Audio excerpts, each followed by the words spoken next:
Zarina kan zirtu chu Ezekiela bungsom pani ania. Ezekiela bungsom pani kan zirdon ani. Chang khatachanga chang som parukhi zarina ta kan zirtu chu ani Ezekielan saltang tur lem achang ti thopui chu ani lalpa thu chu kan hne na alo thleng le a mihring fapa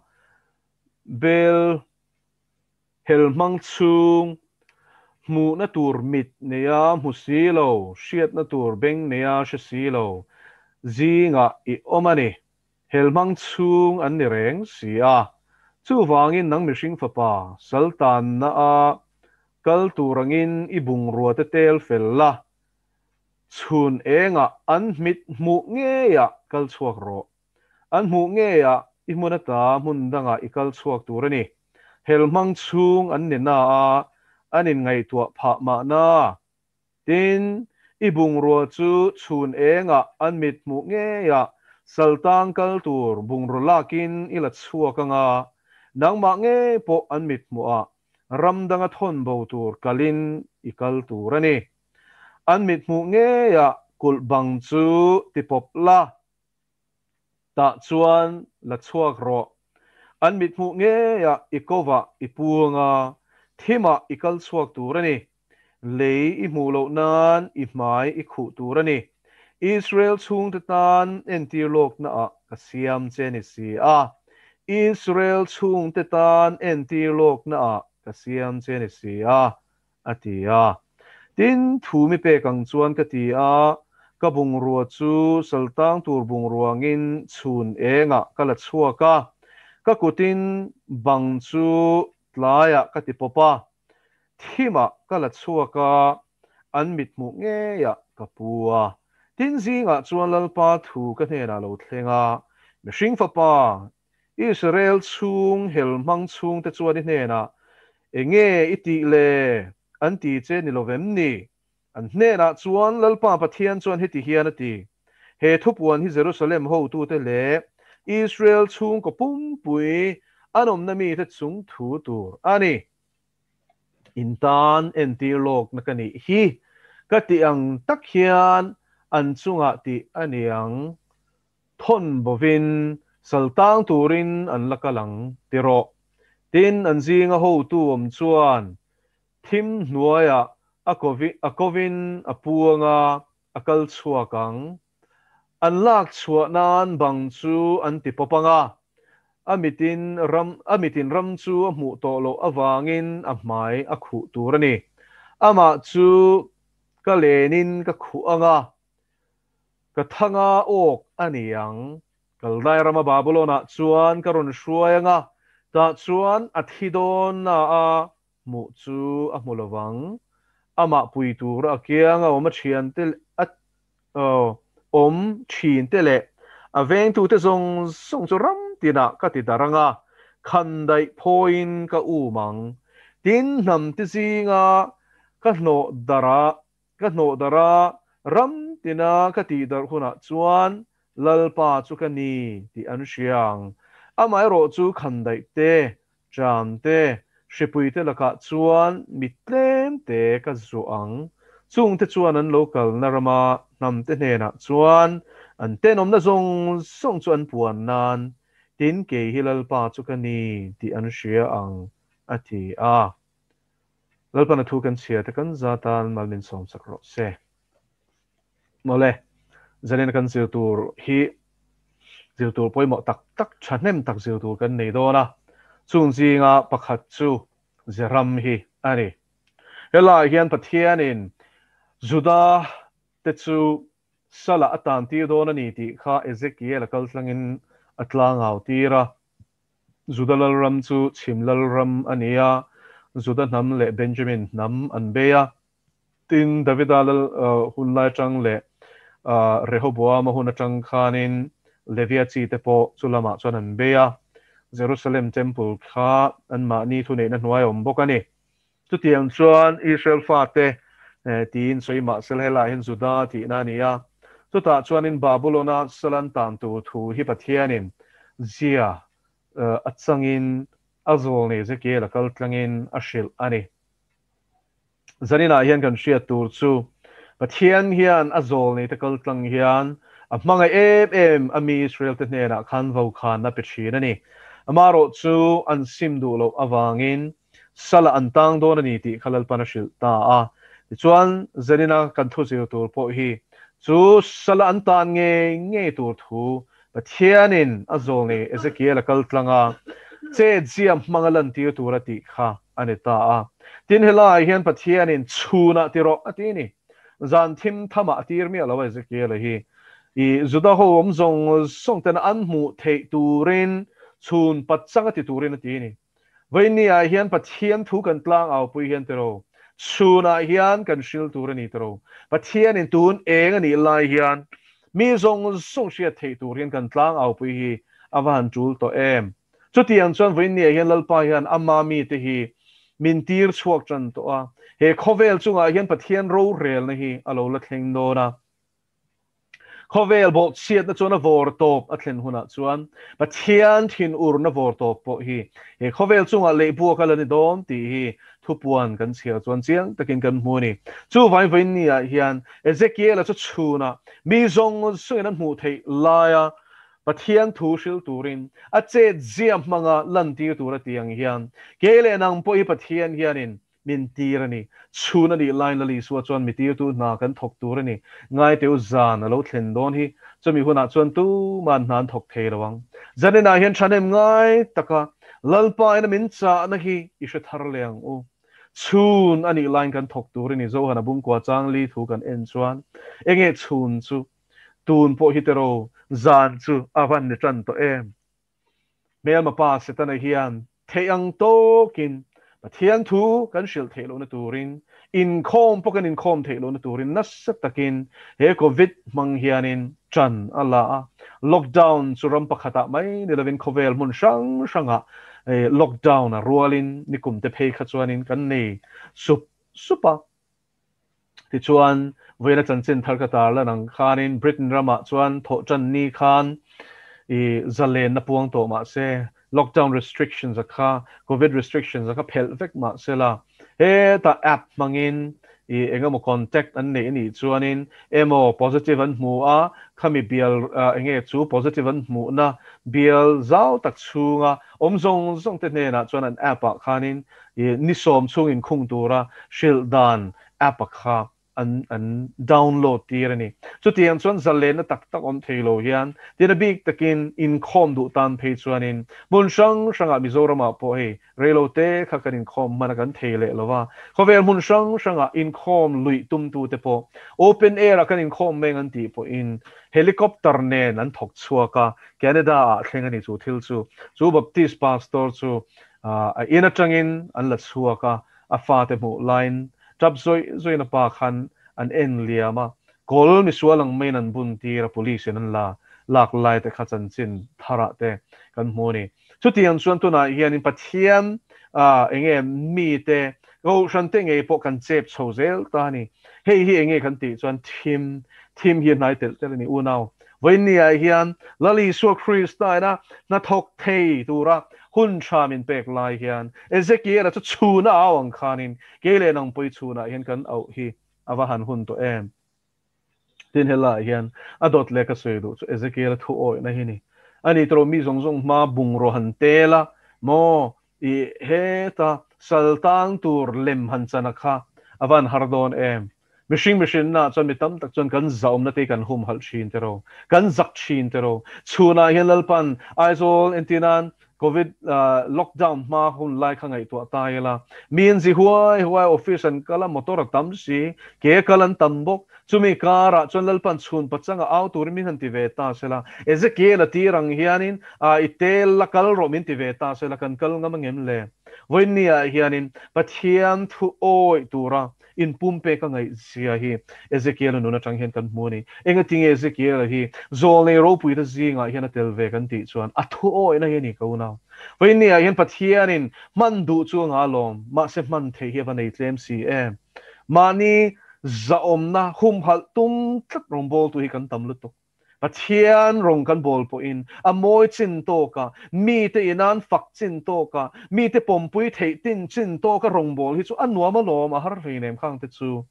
ma sul lang in ti du da na te soi sel na te but hian in a thu tak thu khal tak soi tu ra min ti a soi ngam hi kan van tlem to em te ro mi mai kan za min soi sel mi huat ni kan hlawa te ro chung zong zong chu enge ma ni nun hum hal na fek ani mi tu point ama nun ahum hal chuan a cha nga te dei sin la li suan ke ma wanga mi tu point nun a chan chuan chu mi nge chuan hum hi manga te tat zanina hian nun hum him pol nge nia Isua Krista wang hian I chan ve don go na vin nia hian chu kan ta na kan ma zo na poi mo lut tu kani Ezekiela hian lalpa tan I angam ve don em nge nia khovel mi teng hian lalpa ngai hian I azok don chidan dan chi ni ka soi don ni zanina hian Korin thon khat na bung khat chang som paria ta chuan cross thu chu boral mek te tan chuan na ni ti mo boral mek te tan chuan avan thak em tro cross a sarua ka khai ka na oma khen be oma mi te mu sit endong khovel ngai dan le khang laia greek kho ngai dana phe chuan tharum fin na ngai sang mishing thei na le chak na choi sang nam an nia chung ang tan chuan tlom lut tu ka khen be kha chu aro pui lo lut tu kani na nian tan chuan ma seleng ki ni chandam me ta tan chuan pathian thil ti the na ni when ni again lalpa lama fin I du chuan khovel lama chuan mo I adon ti hriang che khovel lama mo mi fin ni du ma tlak tlum na kong I zong ani ero chuanin lalpa lama hian mi ti I hlo ve thungang ole khovel lama pathian lama du te chuan khovel chu enga man ngai lo ani amaro chu tero khovel mi finga in ngai mi hausa khala li suan te khin thua sei khatero anei ema anei kha abu zema poleng to lo bu zem thar kan siam te ngatia ni ma sring zana chona no an auta mi apa zarina hian nun na lak sak don senti ni o vin ni hian tero khovel la fin hi chu chatuan ngai to chon na vani chiang em zarina hian zo nen zo tro le lalpa ngai mi ange ni khovel ngai mi chi ti se kan om don khovel ngai mi chu pathian ngai chon bi fingan ni ma sering lalpa ngai mi ni heaven hlom don em mi inun nan lak sak don se voin ni hian he khovel hian tlak hlum nge tuma pathian awang chuanin po in huam voin ni hian eng chen nge lali suwa kan zui don le anuam china chok nge kan zui dona torna le chan na le mul pho na le mi te thin shik le mu sit in huam in zui don zanina hian chu thutluk na chu nangma chawini siam thei ngun takin lo ngai tuang che chuan helai hianin pathian za ngai na kan hmule ni enga tinge chu tiang chuan Ezekiela lalpana tir enga tan nge lalpana tir kan ti chuan chang thum na top lama chuan hel mang chung an nin na anin ngai tua pha ma na chu tianga sala an tan tur thu chu zia ka chantir chu chuanin anin ngai tua har ma na atini helain pathiana chuan nge be se nom an lu zia le an chapo zia le an sim lo tur zia shema sela lalpa chuan an sim ma na ti na zol nei chu azia talin chun pachang an zawai mu thei turin vakal roi Ezekiel an mu thei lai ngei chuna watero atini voinia hian tero pathian thusil tu te chuan sim na thuan puanga hun nu ani to zian puanga cho pol a hlom zian puanga shem mun tak sia an puanga meidi rap thak zian soya chu mun kan kal lo na tur ta na sim ma chul to sia muan cha na hun to lo zian soi an soya chu ta chuan inga tinge lalpan au ti kan hria mem lalpan a khongai wang che sin lalpa chu fakelom ro se tu ma boral du lawati lalpa chu fakenom ro se nang intifing nang intishe em nang mitsapo voinia hian lalpan I boral lo nan ambi tom takte I musit em te I noi chia te fiam thu tho na ni man te hi mo ko har na na mang don che lalpa chu fakenom ro se pathian hian mi ro pu mang lo sin enga tinge than lo adu chuan a thang thei te reng mai la thang them thei e ma singa tinge than lo gorin thon khat na bung khata chuanin a chan na kan mu ni pathian in thil te chu thang ta zo ka mo khovel mi fing te chu ti mol pho thei na ti lalpa chu fakin om ro se but hianin mi chak lo te chu thang ta zo ka mi chak te chu ti mol pho thei na turin ani hallelujah lalpa chu fakin om ro se ani thilom lo te nen lam chon kan pathian hian thang ani voi ni hian ngai to ta cheu pathian ina mi man te hin en ta cheu khovel ngai dan chon in van ro pi lo em chuan tur in van lo em Krista lo chu chuan tur kan nei lo ni tero nema selang in chu tiang mi chu ni lal pa na du ni mo thian lo chu chuan tur nei lo lali su nang chau lo chu hallelujah amen lali su nang chau lo chu mo le hian ka du tu manom lo vana po khian nang lo chu ka du tu manom lo chu nun nei tu lali su puai pui tu te hi thian chuan aro pui na puan chu nan a thu chu thu cha pan puan chu nan hian lo mang mai zo khilo ni lo na vein ni hian pathian kal tlang thei turin itlom vem nge ni chap polo tu ka amman rotlom te musit tu hian lo chang shinen I boral lo nan lal pan chu man rotlom tak te chu a au ti ze la ni ti hi lo in ngai to har ve sha mang che lal pan I boral du lova simai na ham in lam let lal pan du ani tu ma boral lal pan du lo ti hi siang u tena dot le kan en chuan khatia zia chan nuwa khanin lalpa chuanin unreal ru shiani mishing fa pa Israel chung te hel mang chung te chuanin he na enge iti le anti che ni lovem mi oh luna chon chu po chu Mizo ma chon kan te to lo tero enge mo ti le he hi enge mom zia le sai puan sina an lum phei kha kala shereng in chunga changin kan ena amaklutuk lalpan thu mi ron shile ni zanina hian ka shil do chu enga tinge sai puan sina lalpan ei thui tak khoi ring nge thak thing ring nge he da bong kon thlenga kong pui shul ze la khan bitam tak sai puan sina an lum na chan kha tharau thia le men chia pakemin shil chu khongai na khun min dil bet sak ani to na teu zora ma thil lo thleng tur hi mo a thleng don pathian thupek chu man mo to si ti kha van te ko te pon Sodom le Gomorrah khwan ti boral don kha ma sene vain ni again khongai na khun an dil sakani kha khongai na khun khatiang an lum le kha pathian manin ngai tlom khan lalpa khongai na khun min pe bel ro tin an zoni vain ni hian lalpa za ngai na hi mo ama zuam na lo manglol suang che a thleng don te thim thuan hian tin tia seile a thleng le mang si lo tin pathian hi lo di riam hlawange musit tu te le nui zat tu mi ate a hian lo tel ve palange o lalpan ati don khop ma se mo nang milu lul nang miti mo ina pathian I mu the na turin I chan tu rak thak sia pathian ina mu awangin I chunga za angai awangin mo hun adil bel tir ni kha venia hian chu musit suang che ngai nep lu suang che Ezekiela bung song pati chang song pakhata chuan intan entir lok na kani hi ati Ezekiel chuan intan entir lok na kani hi ti chuan antan an chan tur song salan tan dan turte thom non tel dan turte bang ker kwa chu ta changan tlan dan turte an main tuam dan turte song te chuan sal tan na tlan tur kal tur anga kal tur ten lal panatia akal dan zong te po khatiang vek tur kharatia chu tiang chuanin ke hin tanen ti na kani o atini vainia hian ani tero enga tinge pathian mithiang lim pathian mi thatak tak te lal pana seng mol tak le zorama nge po na ni tero missionary te pastor te nge po lal pana seng ta ramta na mi ui om tak mi changkai tak pathian mi man lai te po lal pana seng ta mol mai enge om zia le Isai bung som nga pasari khalo chiaro mi felan thia tu man poiti na chang shelo mi than thia chiat na lo thleng tur pumpel tur lal pana shruai bo ti tu man ngai tu na chang an shelo atiesin